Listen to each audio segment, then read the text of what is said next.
Welcome back to Just Chattin', and this is the series of videos we do on Thursday and Sunday evenings just for our own entertainment, in case you hadn't noticed. Now, obviously, I am not alone doing this video. I have a sock puppet here, and I have a cat on my toes. Also, I have to apologize before we even get started. I know there is background noise, and I just have to beg your indulgence. We are having, I think about 95 degrees today, so I've had no choice but to retreat into the bedroom and turn on the air conditioning. Believe me, otherwise there would be no making this video, and my sympathies go out to our friends in Europe who are just finishing up with this heat wave that we are now getting, because no matter how I may complain about this, at least we're a little used to it here. And in areas that customarily get temperatures in excess of 80 degrees in the summer, we have air conditioning, which is more than we can say for most of our friends in the UK. We're used to this. They're not. So, I'm glad the heat wave is pulling back from you folks, and hopefully it won't be visiting you again anytime soon. All right, when we get back, we're going to deal with a sock puppet. It's hot as hell in Philadelphia.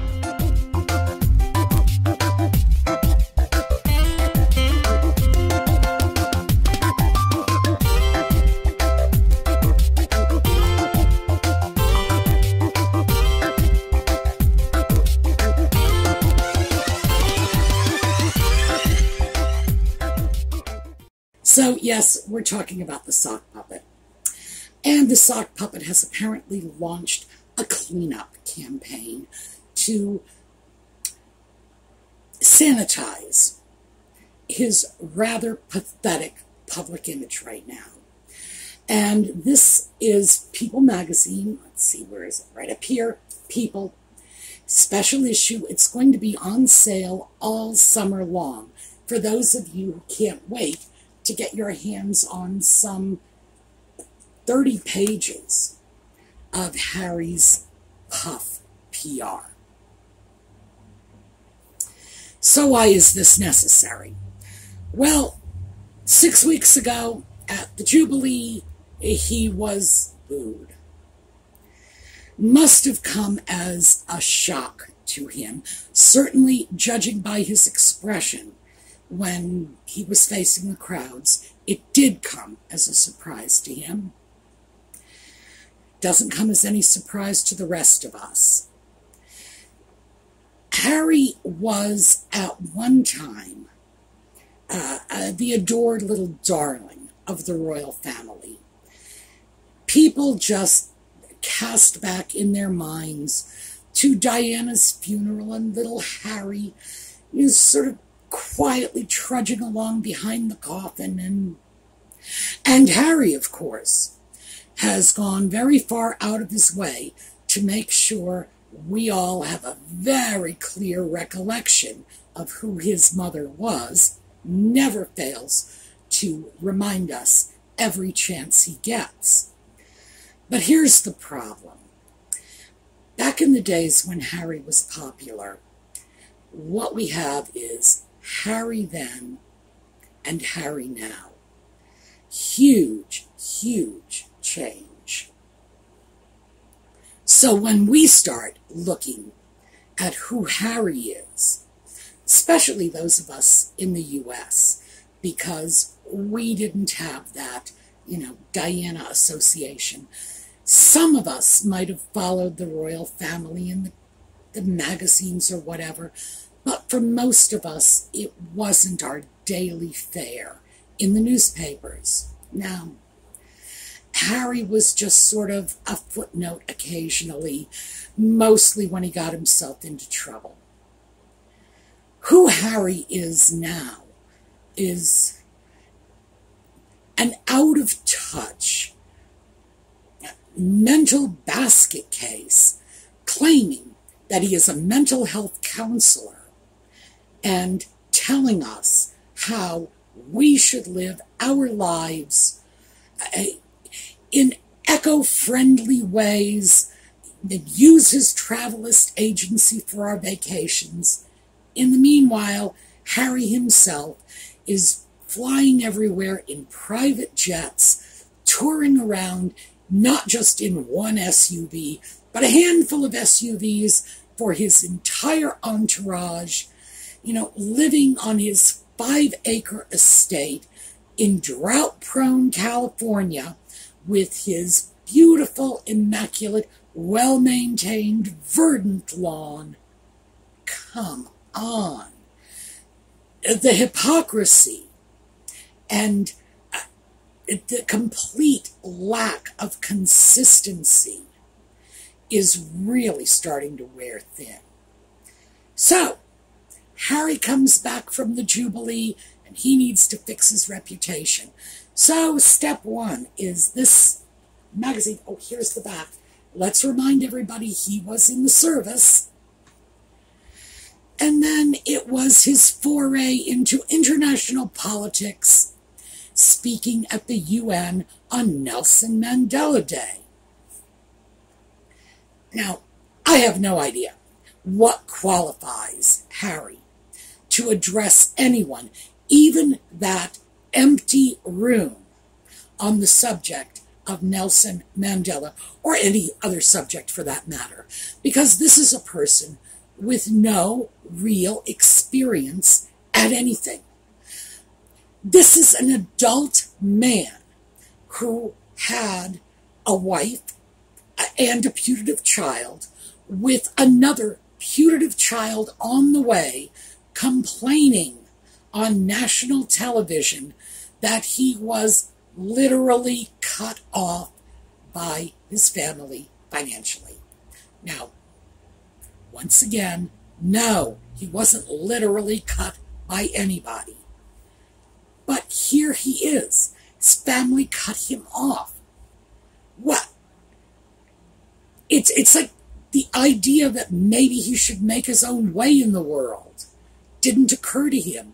Like maybe other people don't live in 16-bathroom mansions. No.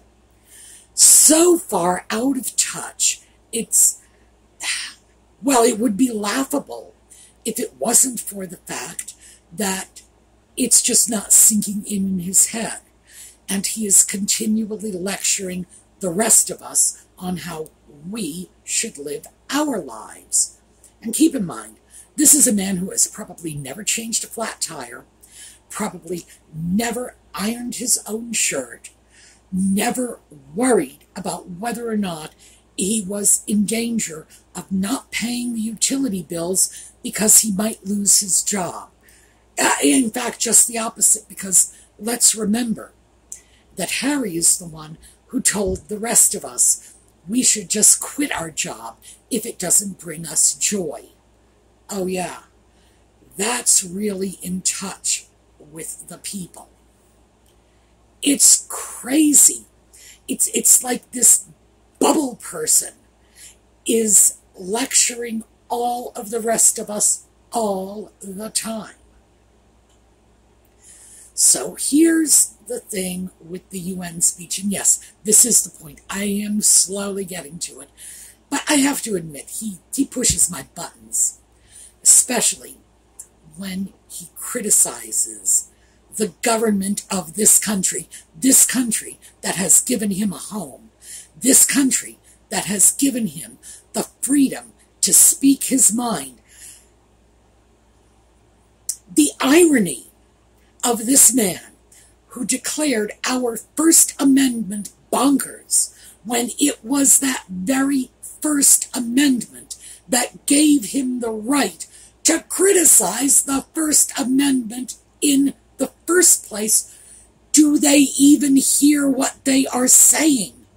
It's almost like you just want to bang your head against the wall till the pain stops. Yes, his first foray into constitutional commentary was to criticize the First Amendment. Remember that? That's the one that gives us the right to free speech, gives us the free press, it gives us religious freedom. By the way, one that Harry uses, because I don't think he's been to a church service since he came to the U.S. It gives us the right to free assembly. Oh, and he uses that one all the time with his polo matches, because it not only protects our right to political assembly, it protects our right to have a quilting bee or a bowling league. And here, this is the good one. It allows us to sue our government for redress of grievances, something that Harry is becoming a fast expert on, given the extent to which he is suing his own government for redress of grievances. This is a man who is spitting on the very freedoms that allow him to spit on them, and he just doesn't get it. He goes to the UN, he speaks to an empty room. It's like, you know that thing, if a tree falls in the forest and nobody hears it, doesn't make a sound? If a sock puppet babbles at the UN and no one's in the room, does he really have any business being there in the first place? He's ostensibly talking about Nelson Mandela, and he manages to pull in a criticism of our Constitution. So, before we get there, let's just hit some of the other points that he discussed in this landmark speech of his. The speech lasted about 15 minutes. About 30 seconds into the speech, that's all it took, he pulled out the Diana card, because that's just what he does. He invokes the spirit of his dead mother, as always. And, of course, that wasn't the only personal bit of drivel he dumped into the speech. He talked about his wife. Oh, he fell in love with his wife, he found that she was his soulmate, that's it. What does that even mean? When he was in Africa. Okay, but what does that have to do with Nelson Mandela? Was Nelson Mandela a part of this? No. Is Nelson Mandela somehow inseparable from the continent of Africa? Is that all he was? Was just, it's like Nelson Mandela has become a trope for all things African. Frankly, I don't understand why the Mandela family wasn't a lot more insulted than they may. Well, at least one of them expressed concerns. I don't understand why the rest didn't.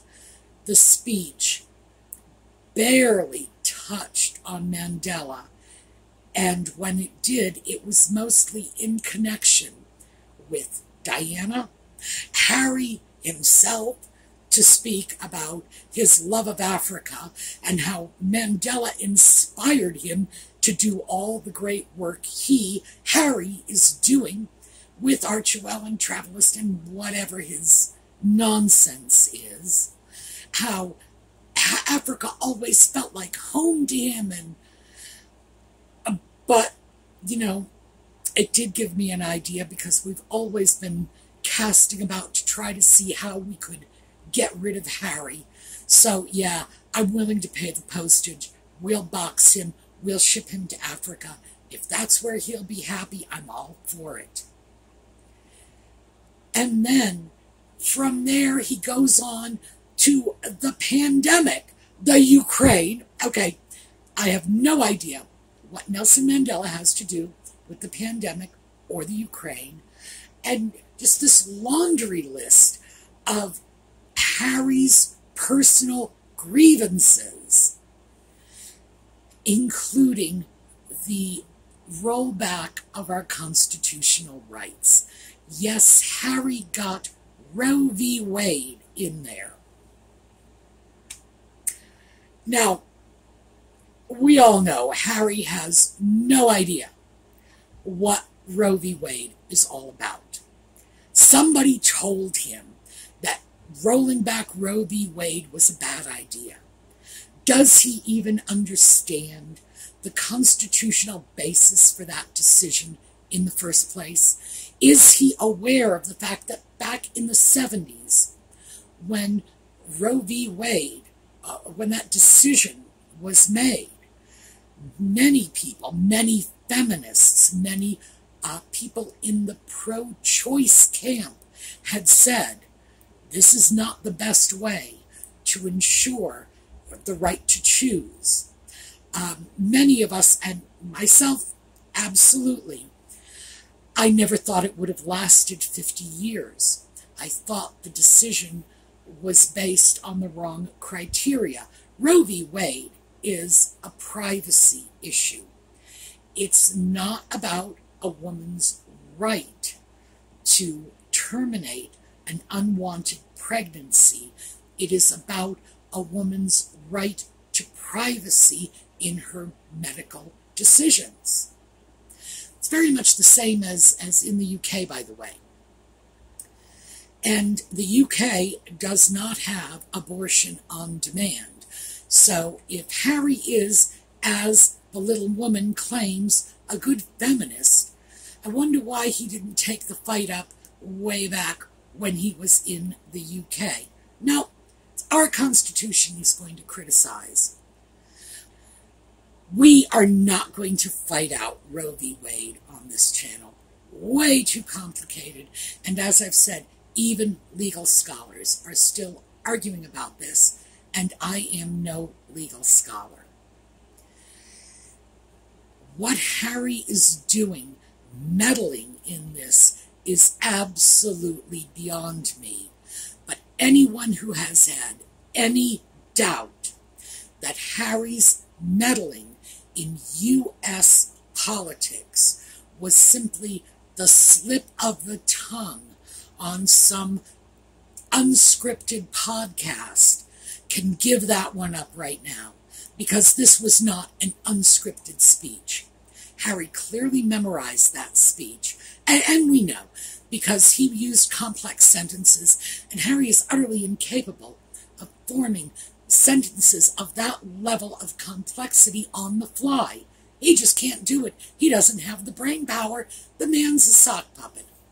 He was carefully rehearsed, and that was very clear from the beginning.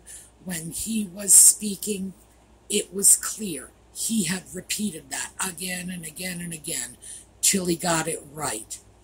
And then, of course, as the speech wore on, he started to falter a little, mostly because I don't think he has the attention span to memorize a full 15-minute speech.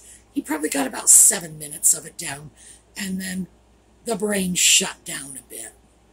Regardless, we need to look at this carefully, because what we have is a member of the British royal family, and make no mistake about it, Harry is speaking on behalf of the British royal family. People can say, oh, well, he's not a working royal. No, that platform is his only because he is a member of the British royal family. If he were simply plain old Harry Windsor, unemployed moron, he wouldn't even get that empty room at the United Nations. No. The fact is, the platform is his because of the royal family.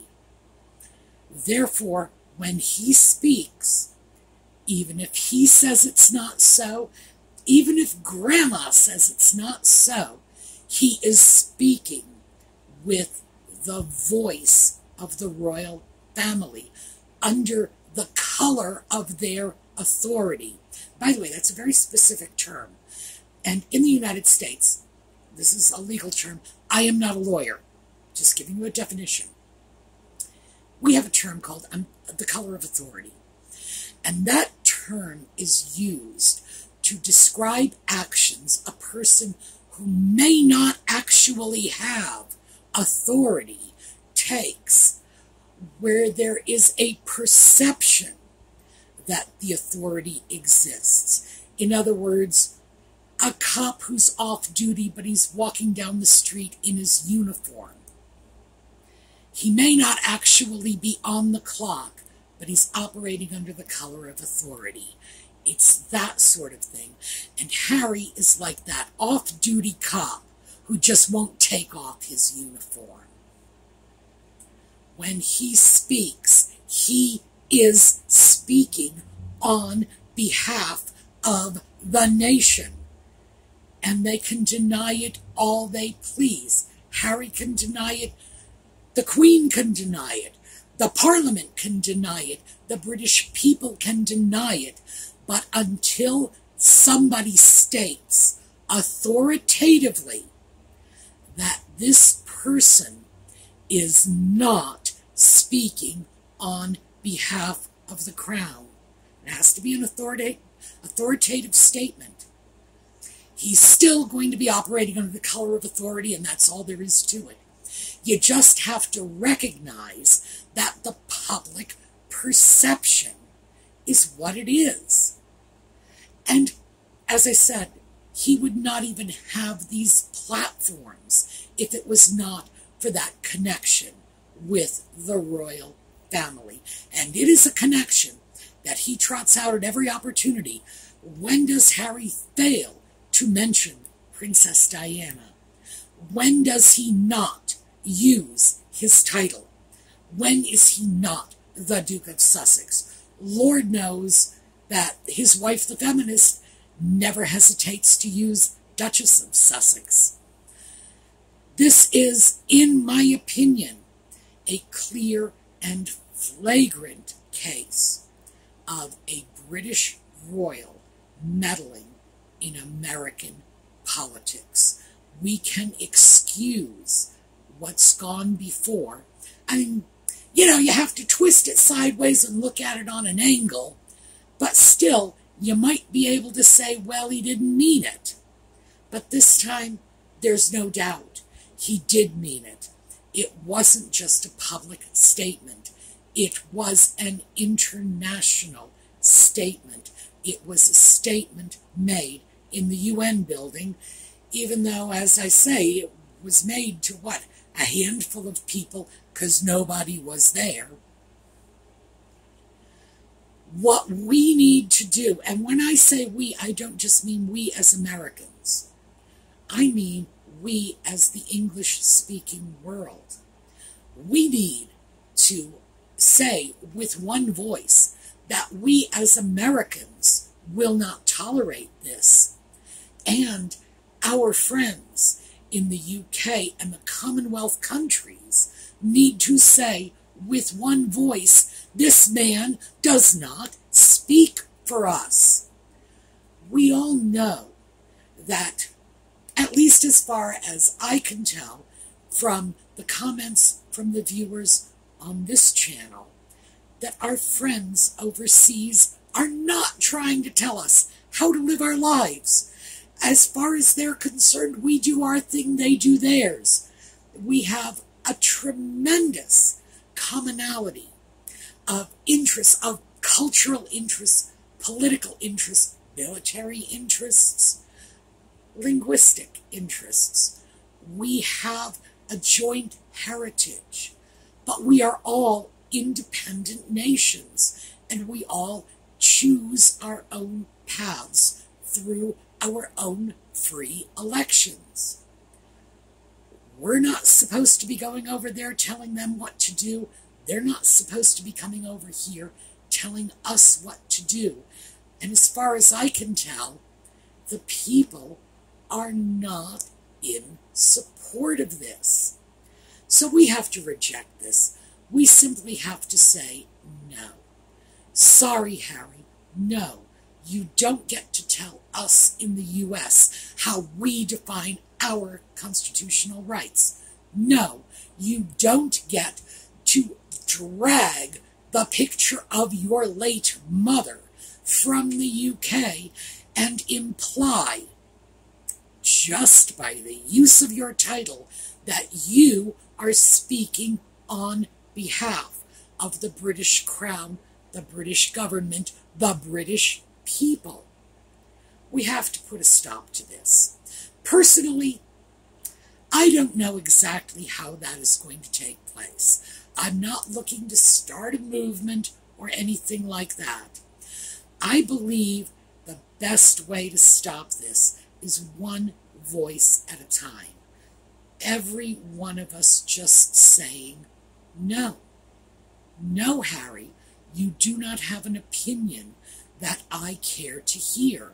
No, Harry, you do not have the right to misrepresent your connection to the British people, to the Commonwealth nations, etc., and wander in, just cloaked in your title and your dead mother, and acting like this somehow gives you the right to speak for